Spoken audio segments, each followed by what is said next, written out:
નમસ્કાર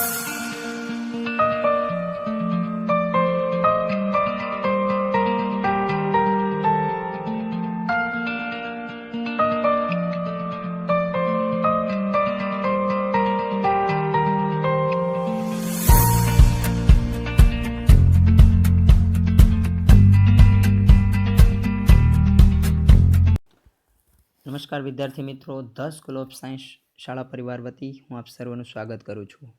હાલ સમગ્ર વિશ્વ જ્યારે કોરોના મહામારીનો સામનો કરી રહ્યું છે ત્યારે તમામ શાળા કોલેજો પણ બંધ છે.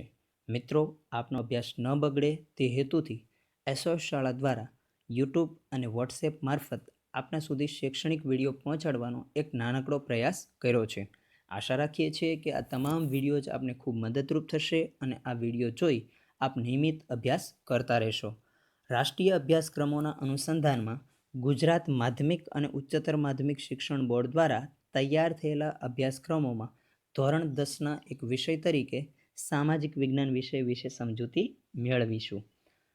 આ વિષયની અંદર સમગ્ર વર્ષ દરમિયાન કુલ 21 પ્રકરણોનો અભ્યાસ કરવાનો છે, જેમની અંદર સૌ પ્રથમ આપણે પ્રકરણ નંબર 1 જોઈએ, ભારતનો વારસો.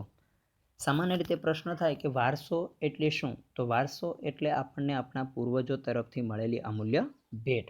આ પાઠના મુખ્ય મુદ્દાઓ જોઈએ તો વૈવિધ્યસભર વારસો, ભારતીય સંસ્કૃતિનો વારસો, ભારતનો પ્રાકૃતિક વારસો, ભારતનો સાંસ્કૃતિક વારસો, ગુજરાતનો સાંસ્કૃતિક વારસો, ગુજરાતના મેળાઓ, ભારત ભૂમિ અને તેના લોકો, વારસાનું જતન અને ભારત પ્રાચીન સંસ્કૃતિ ધરાવતો દેશ છે.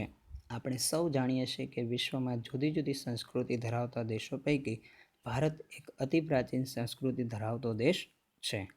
ભારતના પ્રાચીન ગ્રંથ વિષ્ણુ પુરાણમાં ભારત વિશે ઉત્તરમ યશ સમુદ્રશ હિમાદ્રશૈવ દક્ષિણમ વર્ષમ તદ ભારત નામ ભારતીયત્ર સંસતિ, અર્થાત સમુદ્રની ઉત્તરે અને હિમાલયની દક્ષિણે આવેલ સ્થળનું નામ ભારત વર્ષ છે, જેના સંતાનો ભારતીય છે તેમ કહેવાયું છે.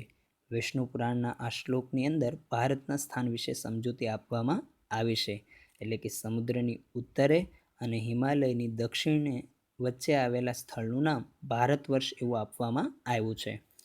ભારતમાં શુભ કાર્ય પ્રારંભે લેવાતા સંકલ્પોમાં ભારત વર્ષ, ભરતખંડ, જંબુદ્વીપ, આર્યવ્રત વગેરે શબ્દોનો ઉપયોગ થાય છે.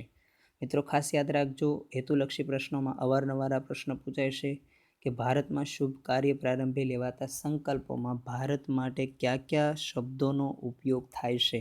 તો ખાસ યાદ રાખીએ, ભારત વર્ષ, ભારતખંડ, જંબુદ્વીપ જે મેરુ પર્વતની આજુબાજુ આવેલા 7 ખંડોમાંનો એક અને બૌદ્ધ ધર્મની માન્યતા પ્રમાણે ભારત વર્ષ તરીકે પણ ઓળખાય છે, આર્યવ્રત વગેરે શબ્દોનો ઉપયોગ થાય છે.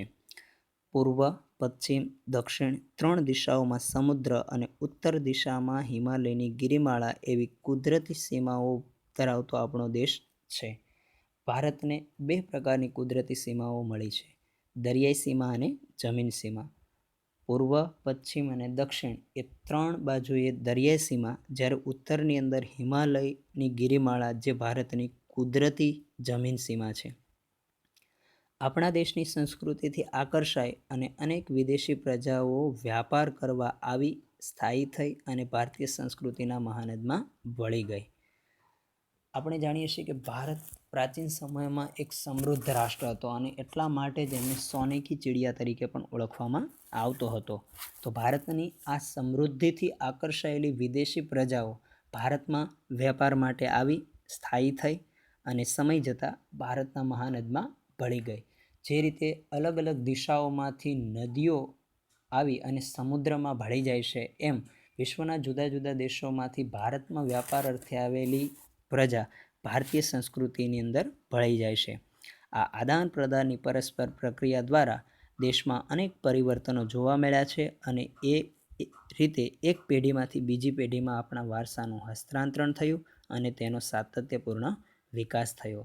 વિદેશથી આવેલી પ્રજા અને ભારતીય પ્રજા વચ્ચે આદાન પ્રદાનની પરસ્પર પ્રક્રિયા દ્વારા અનેક પરિવર્તનો જોવા મળ્યા છે અને આ રીતે એક પેઢીમાંથી બીજી પેઢીમાં વારસાનું હસ્તાંતરણ થયું, એટલે કે હાથ બદલો થયો અને આ રીતે ભારતીય વારસાનું હસ્તાંતરણ એ સાતત્યપૂર્ણ રીતે થયું. ત્યારબાદ ભારતનું સ્થાન અને વિકાસ. વર્તમાન ભારતના સ્થાન, કદ અને વિસ્તાર વિશે આપણે ધોરણ 9માં અભ્યાસ કરી ગયા છીએ. મિત્રો, યાદ કરો, ધોરણ 9ની અંદર પાઠ નંબર 13માં તમે ભારતનું સ્થાન, કદ અને વિસ્તાર વિશે વિગતે સમજૂતી મેળવી હતી.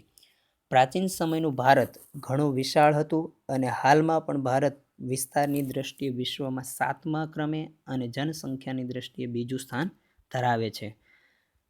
પ્રાચીન સમયનું ભારત સમય જતાં ધીરે ધીરે વિભાજિત થતાં આજે પણ વર્તમાન સમયની અંદર વિસ્તારની દ્રષ્ટિએ વિશ્વમાં 7મું સ્થાન ધરાવે છે, જ્યારે વસ્તીની દ્રષ્ટિએ બીજું સ્થાન ધરાવે છે. હેતુલક્ષી પ્રશ્નોની અંદર આ પ્રશ્ન પણ ખાસ નોંધી લેશો મિત્રો કે વિસ્તારની દ્રષ્ટિએ વિશ્વમાં ભારતનું સ્થાન કેટલામું છે, તો 7મું, અને જનસંખ્યાની દ્રષ્ટિએ વિશ્વમાં ભારતનું સ્થાન કેટલામું છે, તો બીજું સ્થાન. ખાસ યાદ રાખશો. વૈવિધ્યસભર વારસો.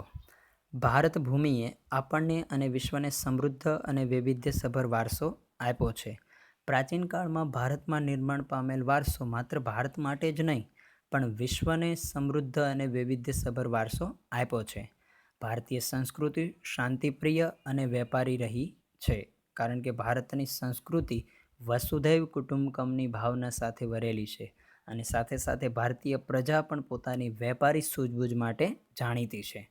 ભારતની સંસ્કૃતિમાંથી સત, ચિત્ત અને આનંદનો અનુભવ પ્રાપ્ત થાય છે. મિત્રો, હેતુલક્ષી પ્રશ્નોમાં પૂછાઈ શકે કે ભારતની સંસ્કૃતિમાંથી કેવો અનુભવ પ્રાપ્ત થાય છે? સત, ચિત્ત અને આનંદ. આ ઉપરાંત અહીં આવી અને વસેલી ભિન્ન ભિન્ન સંસ્કૃતિ સાથેના આદાન પ્રદાન થકી ભારતીય સંસ્કૃતિ સમૃદ્ધ બની. વિદેશથી વ્યાપાર માટે આવેલી પ્રજા ભિન્ન ભિન્ન સંસ્કૃતિ સાથે ભારતમાં આવી હતી, અને સમય જતાં આ ભિન્ન ભિન્ન સંસ્કૃતિઓનું ભારતીય સંસ્કૃતિ સાથે આદાન પ્રદાન થતાં ભારતીય સંસ્કૃતિ સમૃદ્ધ બની. તેણે અપનાવેલા અહિંસા અને શાંતિના મૂલ્યોની આજે વિશ્વભરમાં પ્રશંસા અને સ્વીકાર થયો છે. ભારત દેશે અપનાવેલા અહિંસા અને શાંતિના મૂલ્યોની આજે વિશ્વના દેશો પ્રશંસા પણ કરી રહ્યા છે, અને સાથે સાથે એમનો સ્વીકાર પણ થયો છે. સિંધુ ખીણની સંસ્કૃતિના લોકોથી શરૂ કરી અને આજ દિન સુધીના લોકોએ ભારતને પોતાની આવડત, બુદ્ધિ, શક્તિ અને કલા કૌશલ્ય દ્વારા સમૃદ્ધ બનાવ્યું છે. સિંધુ ખીણની સંસ્કૃતિ એટલે ભારતની 5000 વર્ષ કરતાં પણ પ્રાચીન સંસ્કૃતિ માનવામાં આવે છે. એટલે કે અતિ પ્રાચીન સમયકાળથી લઈ અને આજ દિન સુધી લોકોએ પોતાની આવડત, બુદ્ધિ, શક્તિ અને કલા કૌશલ્ય દ્વારા સમૃદ્ધ બનાવ્યું છે. ભારતના ભવ્ય વારસાના નિર્માણ અને ઘડતર માટે અનેક ઋષિમુનિઓ, સંતો, વિદુષીઓ, વિદ્વાનો, ચિંતકો, કલાકારો, કારીગરો, વૈજ્ઞાનિકો, સંશોધકો, સાહિત્યકારો, શિક્ષણશાસ્ત્રીઓ, રાજનીતિજ્ઞો, ઇતિહાસકારો, સમાજ સુધારકો વગેરેનો ફાળો અગત્યનો છે. ભારતના ભવ્ય વારસાના નિર્માણ અને ઘડતર માટે અનેક વ્યક્તિઓએ પોતાનો યથાશક્તિ ફાળો આપ્યો છે, અને જેમની અંદર ઋષિમુનિઓ, સંતો, વિદુષીઓ, વિદ્વાનો, ચિંતકો, કલાકારો, કારીગરો, વૈજ્ઞાનિકો, સંશોધકો, સાહિત્યકારો, શિક્ષણશાસ્ત્રીઓ, રાજનીતિજ્ઞો, ઇતિહાસકારો, સમાજ સુધારકો આ દરેકના પ્રયાસ થકી ભારતનો વારસો છે એમનું નિર્માણ અને ઘડતર થયું છે. તેમના ધર્મ, શાસન શૈલી, ભાષા, કલા, ચિત્ર, બોલી, પહેરવેશ અને રીત રિવાજો વગેરે પણ ભારતને મળ્યા. કારણ કે ભિન્ન ભિન્ન ધર્મ સાથે શાસન શૈલી, ભાષા, કલા, ચિત્ર, બોલી, પહેરવેશ અને રીત રિવાજ આ બધી જ બાબતોની ભિન્નતા એ ભારતને મળી, અને આ રીતે ભારતમાં ભાતીગળ સંસ્કૃતિનું નિર્માણ થયું. એટલે કે ભિન્ન ભિન્ન સંસ્કૃતિ ધરાવતા લોકોનું ભારતીય સંસ્કૃતિમાં ભાતીગળ સંસ્કૃતિનું નિર્માણ થઈ શક્યું. સંસ્કૃતિનો અર્થ. સંસ્કૃતિ એટલે જીવન જીવવાની રીત. દેશ કે સમાજમાં કાળક્રમે બદલાતા સંજોગો અનુસાર જનજીવનમાં આવતા પરિવર્તનો, સુધારા, સામાજિક નીતિરીતિ ઇત્યાદિ વડે ભિન્ન ભિન્ન સમાજોની સંસ્કૃતિ બને છે. કોઈ પણ દેશ કે સમાજ જુદી જુદી સંસ્કૃતિ ધરાવતો હોય છે.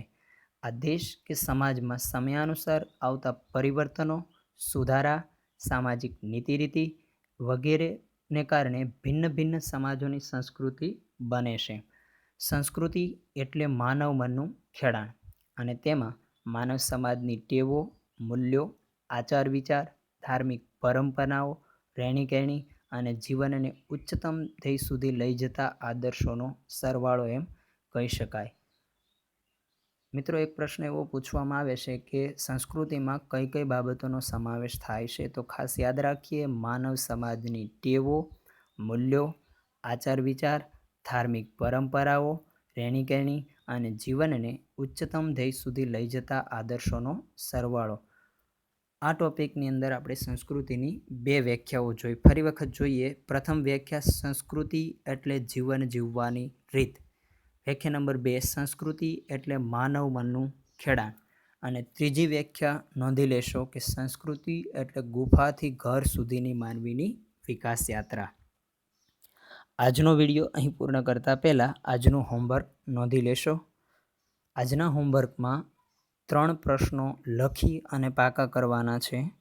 પ્રશ્ન નંબર 1, ભારતની વિશેષતાઓ જણાવો અથવા સંસ્કૃતિના સંદર્ભમાં ભારતનો પરિચય આપો. પ્રશ્ન 2, એક પેઢીમાંથી બીજી પેઢીમાં આપણા વારસાનું હસ્તાંતરણ થયું કારણ આપો. અને પ્રશ્ન નંબર 3, સંસ્કૃતિ એટલે શું અથવા તો સંસ્કૃતિનો અર્થ સમજાવો. ફરી વખત મળીશું નવા વિડીયો સાથે. અસ્તુ. જય હિન્દ, જય શ્રી રામ.